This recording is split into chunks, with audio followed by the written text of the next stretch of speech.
হাই friends, মই আয়ুষ ৰং চেনেলত সম্প্ৰচাৰিত হৈ থকা সূৰুযমুখী ধাৰাবাহিকখনৰ আজিৰ খণ্ডটো চাবলৈ বহুত বেছি ভাল লাগিব, কিয়নো আজিৰ খণ্ডটোত বিজয়ৰ এক্সিডেণ্ট হৈ মৃত্যু হ'ব আৰু সেই খবৰটো শুনক ফোন কৰি ক'ব। আৰু তেতিয়া শুনে কথাটো শুনি ভয় খাব আৰু পৰিৰ ওচৰত গৈ বা আৰু বিজয় দা নাই বুলি ক'ব আৰু তেতিয়া পৰিয়ে কি কৈছা তই বুলি শুনক ক'ব।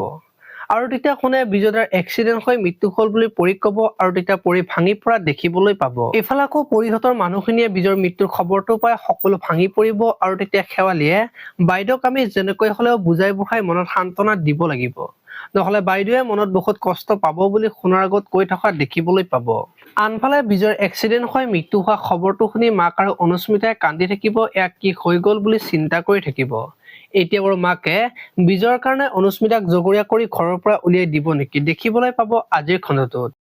আৰু আজি ত্ৰিদীপে বিজয়ৰ মৃত্যু হোৱা খবৰটো পাব আৰু কি ফূৰ্তিত বিজয়ক হাজবেণ্ড বুলি কৈ গৌৰৱ অনুভৱ কৰিছিল সকলো নিমিষতে শেষ হৈ গ'ল বুলি ভাবি থকা দেখিবলৈ পাব।